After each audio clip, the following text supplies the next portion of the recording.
Imagine que tu veux dire quelque chose en français. Tu sais exactement ce que tu penses. Mais dans ta tête, tout est dans ta langue maternelle. Comment faire pour ne plus jamais penser dans ta langue maternelle quand tu ne le souhaites pas? Bonjour chers apprenants.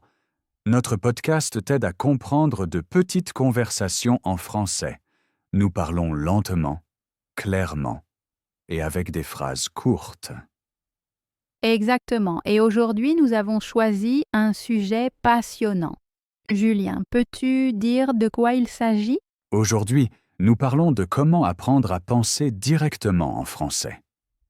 Beaucoup traduisent dans leur tête. Cela rend la parole lente et difficile. Nous voulons montrer des façons d'arrêter cette habitude. C'est parfait, parce que je pense encore souvent d'abord en anglais. Ma langue attend, tandis que mon cerveau cherche des mots. J'espère que tes conseils aideront moi et nos auditeurs. Je suis sûr qu'ils aideront. Le sujet est important aujourd'hui, car des gens dans le monde entier apprennent le français. Beaucoup ont besoin du français pour le travail, les voyages ou des amis. Plus tu penses vite, plus tu parles librement. Absolument vrai. Mais est-il vraiment possible de couper la langue maternelle dans la tête? Oui, c'est possible, mais il faut de la pratique et de la patience. Dans la partie principale, je veux donner 5 conseils clairs. Chaque conseil est simple, logique et utilisable tout de suite. Ça sonne super. Je vais poser beaucoup de questions, ne t'inquiète pas. Nos auditeurs peuvent aussi envoyer leurs propres questions. Bonne idée! Chères personnes, écrivez-nous si vous avez des expériences. Peut-être que nous prendrons vos idées dans un épisode futur. Julien, avant d'aller plus loin, peux-tu expliquer vite ce que signifie penser en français exactement? Avec plaisir. Penser en français signifie que tes mots intérieurs sont français. Tu formes des phrases, poses des questions et commentes tout sans traduction. Au début, cela paraît étrange, mais bientôt cela devient naturel. D'accord, c'est clair. Je suis curieuse de ta méthode. Peut-être que certains conseils vont me surprendre. Je l'espère. Mais faisons d'abord un petit plan pour que personne ne se perde. Nous nommons le sujet, parlons des objectifs, et ensuite nous commençons avec le premier conseil. Ça semble structuré. Je suis prête. Et je crois que nos débutants sont aussi prêts. Parfait, alors commençons. Dans la prochaine section, nous parlons de notre objectif commun. À tout de suite! Je vais vite prendre une gorgée d'eau, puis on continue. Bonne idée! L'hydratation garde le cerveau en forme. À tout de suite, chers auditeurs. Alors, Camille, notre premier objectif commun aujourd'hui est la clarté. Tous les auditeurs doivent comprendre pourquoi penser en français est si important. La clarté, c'est bien. Je remarque souvent que j'ai une idée, mais je ne trouve pas les bons mots. C'est exactement ce qui bloque le flux. Notre deuxième objectif est la sérénité. Si tu restes calme, ton cerveau crée plus vite de nouveaux modèles. Je vais essayer de rester détendu. As-tu un petit conseil pour ça? Oui, le premier conseil arrive. Mais définissons d'abord une image claire. Imagine que le français est une pièce chaleureuse. Tu ouvres la porte et laisses ta langue maternelle dehors. J'aime cette image. Je vois un fauteuil, des livres et une lampe. Parfait. Nous entrons maintenant ensemble dans cette pièce. Et voici le conseil numéro 1. Fais de petits monologues. Des monologues? Oui, parle doucement ou dans ta tête de ce que tu fais. Par exemple, j'ouvre la fenêtre, de l'air frais arrive. Ça semble simple. Exactement. Simple, c'est bien. L'important est de ne pas traduire intérieurement. Ne dis pas d'abord window, puis cherche le mot français. Compris. Mais que faire si le bon mot me manque? Alors décris-le. Dis par exemple la chose en vert pour voir au lieu de fenêtre. Ainsi tu restes en français et évites un panneau stop dans ta tête. C'est drôle, mais utile. Je crois que nos auditeurs peuvent essayer tout de suite. Absolument. Chers amis, essayez maintenant avec un objet sur votre table. Décrivez-le sans traduire. Je vois ma tasse. Elle est bleue, grande et pleine de café. Parfait, exactement comme ça. Le conseil 2 arrive bientôt, mais d'abord une note sur la régularité. La régularité est toujours mon problème. Je sais. Fixe 3 moments précis par jour pour de mini-monologues. Matin, midi et soir sont classiques. Mets une alarme jusqu'à ce que ce soit une habitude.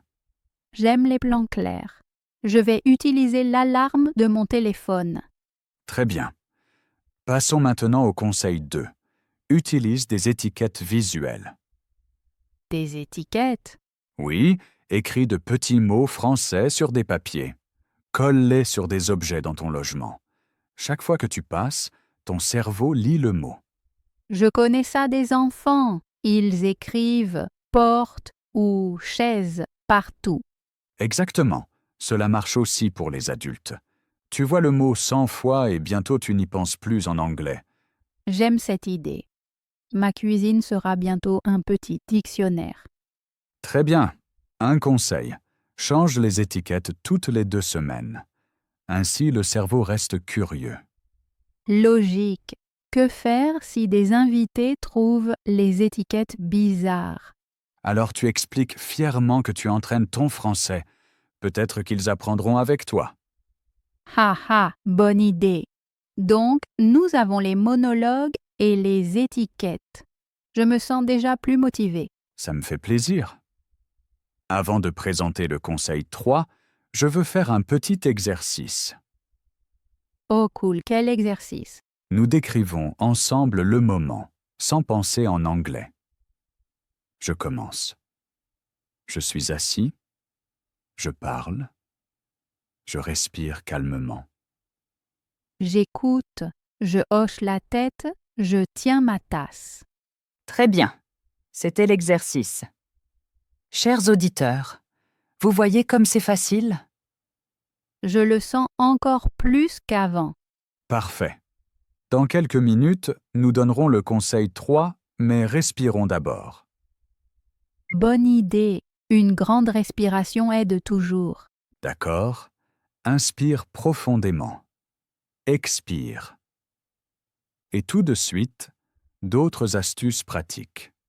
Je suis prête et nos auditeurs aussi. Fantastique. Restez avec nous, le prochain outil utilise la musique et amuse. Oh, ça semble passionnant, Julien. Oui, plus d'infos dans un instant. Petite pause mentale, pas d'anglais. Je le tente vraiment.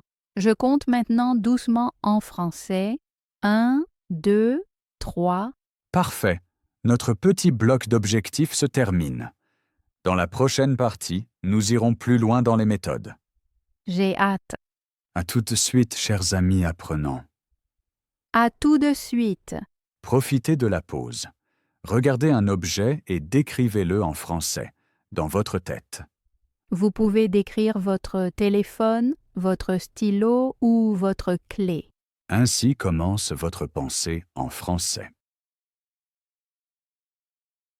Bienvenue de retour, Camille, et bienvenue aussi, chers auditeurs. Rebonjour. Je suis prête pour le 3e conseil. Super. Le 3e conseil utilise la musique. Écoute chaque jour une chanson française. Choisis des paroles simples, peut-être une comptine ou de la pop lente. Pourquoi la musique aide-t-elle à penser? La musique répète les mots avec rythme. Ton cerveau garde la mélodie et le son ensemble. Ainsi tu retiens des phrases sans apprendre consciemment. Cela semble logique. As-tu un exemple? Oui. Prends la chanson « Bonjour, beau matin ». Refrain.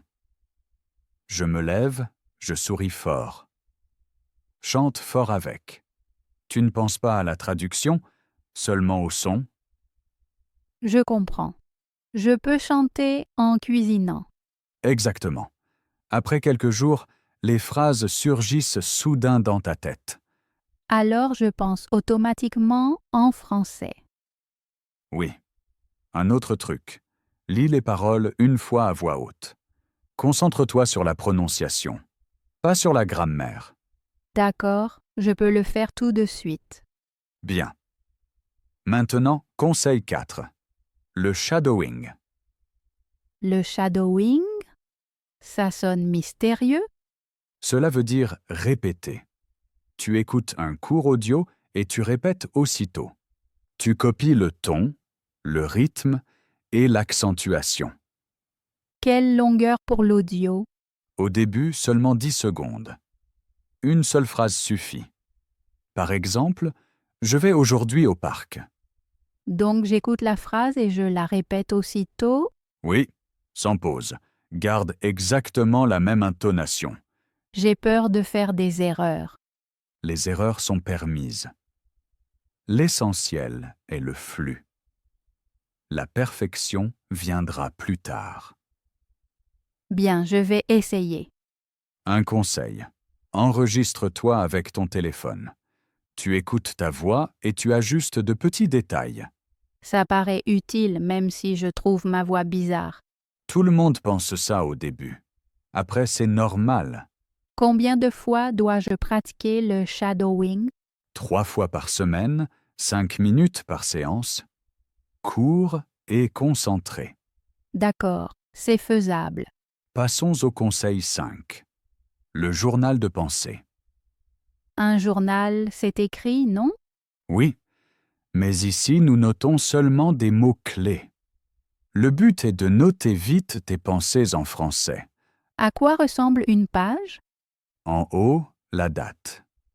En dessous, tu écris des situations, par exemple, supermarché, chercher des légumes.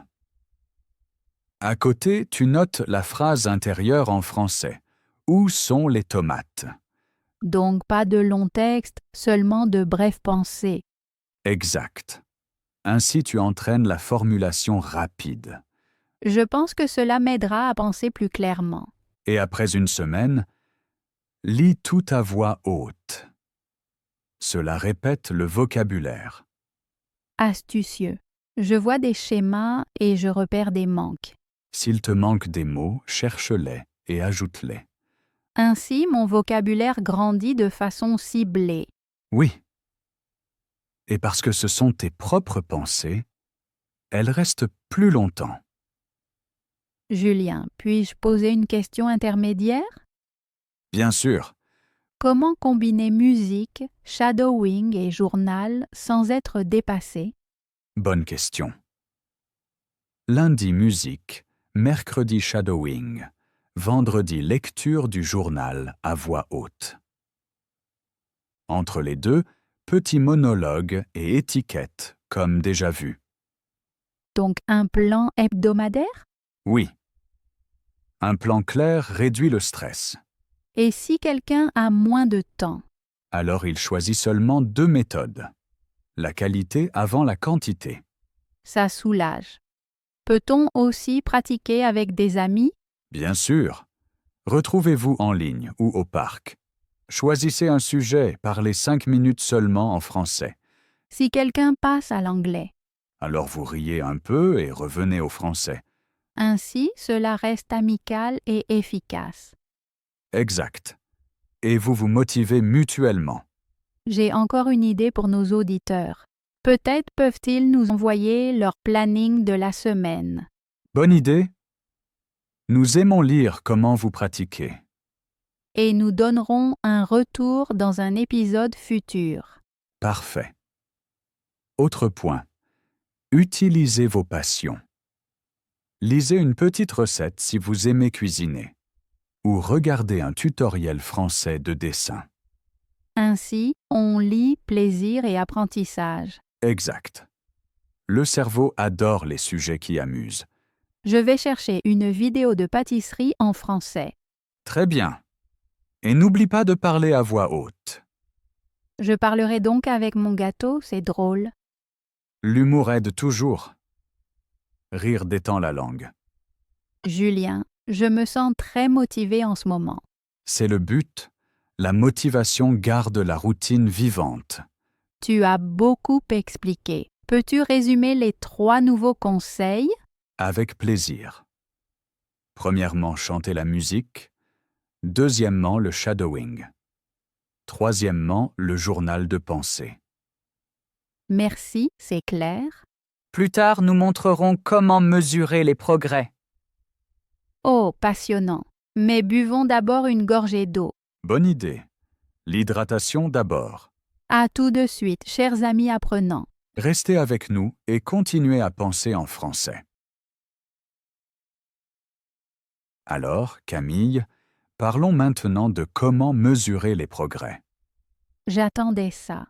Je veux voir si l'effort fonctionne. Première idée. Filme chaque semaine une courte vidéo de toi en français. Une vidéo? Je me sens un peu timide devant la caméra. Je comprends. La vidéo reste privée. Tu entends ta voix et vois tes gestes. D'accord, faisable. Combien de temps doit durer la vidéo? 1 minute seulement. Présente-toi et raconte ce que tu as fait aujourd'hui. Je peux tenir 1 minute. Ensuite, je compare les anciens et nouveaux enregistrements. Exact. Tu remarques des phrases plus fluides et moins de pauses. Et si je vois peu de progrès, ça me frustre. Alors regarde mieux. Peut-être que la prononciation est plus claire ou tu trouves les mots plus vite. Vrai. Les petits pas comptent aussi. Deuxième idée. Un minuteur d'amitié. Qu'est-ce que c'est? Rencontre un partenaire et réglez un minuteur sur 5 minutes. Pendant ce temps, vous parlez seulement français. Et si quelqu'un passe à l'anglais? Il y a un mot punition drôle, l'autre dit fort croissant. Haha, ça détend l'ambiance. Après 3 semaines, passez à 8 minutes, puis 10. Ainsi, je vois mon endurance grandir. Exact. Troisième idée, colorer le journal de mots. Tu parles du journal de pensée? Oui. Surligne les mots nouveaux en jaune, répétés en orange, sûrs en vert. Alors je vois beaucoup de verts et je sais que je pense plus vite. Exact. Les succès visuels motivent beaucoup. Julien, je remarque que tous les conseils sont simples mais constants. La simplicité bat la complexité, surtout au début. As-tu un conseil que tu utilises chaque jour? Oui, je commente mon environnement à voix haute quand je marche seul. Par exemple, Les nuages sont gris, je sens le pain frais de la boulangerie. je ferai ça aujourd'hui pendant ma promenade. Très bien. Encore un point. Les émotions. Oh, intéressant. Beaucoup se bloquent parce qu'ils ont peur des erreurs. Je connais ça. Une erreur ressemble à un panneau stop. Conseil. Dis tout de suite « avance » dans la tête et prononce la phrase suivante. Un clic mental, puis on continue. Exact. Aucun jugement intérieur, juste la suite. Cela me rappelle le vélo. On tombe, on se relève, on repart. Belle image. La langue est aussi équilibre et mouvement. Julien, as-tu déjà abandonné parce que c'était difficile? Oui, en apprenant l'italien, j'ai stoppé 3 mois. Comment as-tu redémarré? J'ai écouté chaque jour de la comédie italienne. Le rire a brisé le blocage. Donc l'humour plutôt que la pression. Exact. Pour les apprenants de français, c'est pareil. Cherchez des sources drôles. J'aime les sketchs courts, ils sont clairs et marrants. Parfait. Mets les sous-titres en français, pas en anglais. Ainsi, le cerveau reste dans la pièce française. Content que tu utilises encore cette image? Elle m'aide vraiment à fermer la porte mentale. Regardons maintenant ce que nous vivons en commun. Avec plaisir. J'ai appris aujourd'hui que les petits rituels sont puissants. Et je vois que de bonnes questions clarifient l'apprentissage.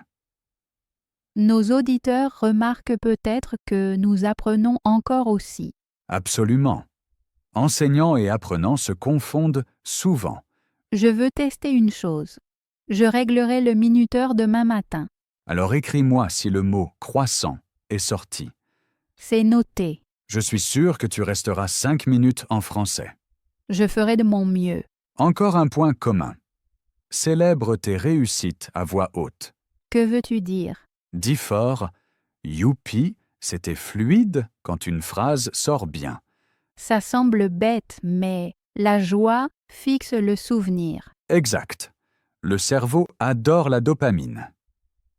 Julien, quel est ton mot français préféré du moment? Libellule. Il sonne doux et brille dans ma tête. Joli. Le mien est douceur. Il se sent chaleureux. Les deux mots créent une ambiance positive. Invitons peut-être nos auditeurs à partager leurs mots préférés. Bonne idée. Écrivez-nous votre mot et pourquoi vous l'aimez. Ainsi, nous créons une petite galerie de mots. Oui, une collection amicale pour tous. Julien, je sens que nous approchons de la fin. Oui, nous avons partagé beaucoup de conseils et comparé nos expériences. Je me sens maintenant plus confiante pour penser directement en français. Ça me fait vraiment plaisir. Faisons un dernier mini-test. Bien sûr. Décris en 3 phrases ce que tu vois. Je vois mon ordinateur, la lumière de la lampe et un carnet. Très fluide, pas d'hésitation. Bon signe. Merci. Je n'ai volontairement pas traduit. Fantastique. C'est un beau moment pour résumer. Oui, cela semble une bonne conclusion. Super, alors passe directement au récapitulatif. Je pense que c'était un beau moment pour conclure. Dois-je résumer rapidement ce que nous avons dit aujourd'hui? Avec plaisir, Camille. Un résumé aide nos auditeurs à garder les conseils en tête.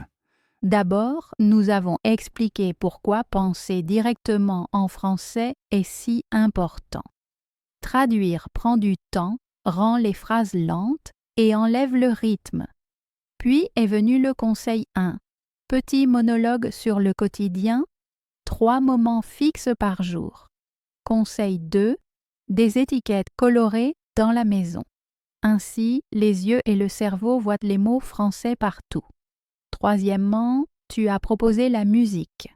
Chanter une chanson simple aide à mémoriser mélodie et vocabulaire et donne bonne humeur. Le 4e conseil était le shadowing. Nous écoutons une phrase et la répétons aussitôt pour entraîner rythme, accent et prononciation. 5e, nous avons lancé le journal de pensée. Nous notons des mots-clés rapides. Plus tard, nous les lisons à voix haute et comblons l'écart entre idées et paroles. Ensuite, nous avons parlé de mesurer le progrès. Idées, vidéo d'1 minute chaque semaine et le minuteur d'amitié avec le mot drôle croissant. Il y a aussi le journal coloré où les mots nouveaux, répétés et sûrs sont marqués. Nous avons aussi rassemblé des stratégies mentales comme lâcher les erreurs, continuer à parler et fêter les réussites. Humour, passion et pratique commune gardent la motivation et évitent l'ennui. Enfin, nous avons souligné qu'actions régulières valent mieux que rares marathons. Chaque apprenant peut créer ses propres rituels. En résumé, penser en français commence par des habitudes simples et beaucoup de joie. Le progrès devient visible quand on le mesure consciemment. Merci Camille, c'était un résumé superbe. J'aime surtout que chaque conseil soit petit mais puissant. J'espère que nos auditeurs sentent maintenant le courage d'entrer dans leur chambre française, qu'ils y marchent un peu et observent. Restez curieux, testez les méthodes et voyez comment votre tête devient plus légère chaque jour. Oui, je crois vraiment que les petits pas sont la clé. Après l'enregistrement, je collerai des étiquettes dans ma cuisine et je chanterai sous la douche. Chers auditeurs, si vous faites pareil, écrivez-nous quel conseil vous aimez le plus et pourquoi. Exact. Nous voulons entendre vos histoires. Peut-être avez-vous déjà un rituel spécial à partager ou une anecdote drôle sur le mot « croissant ». Écrivez court ou long, sérieux ou amusant. L'important est que ce soit en français. Si vous le souhaitez, enregistrez-vous en chantant ou en shadowing et décrivez vos sensations. Vos exemples inspireront d'autres apprenants.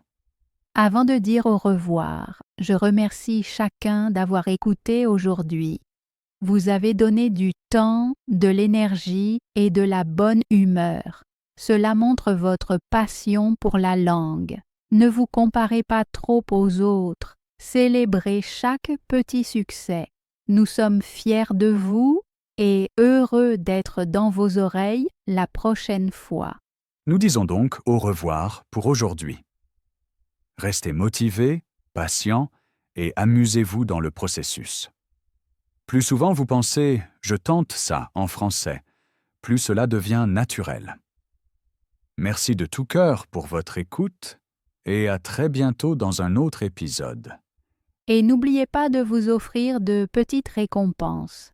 Peut-être un chocolat chaud après chaque exercice ou une balade après 5 minutes fluides. De tels gestes disent à votre cerveau « le français est plaisir ». Ainsi, vous restez motivé sur le long terme, plus qu'avec n'importe quelle règle sèche de grammaire.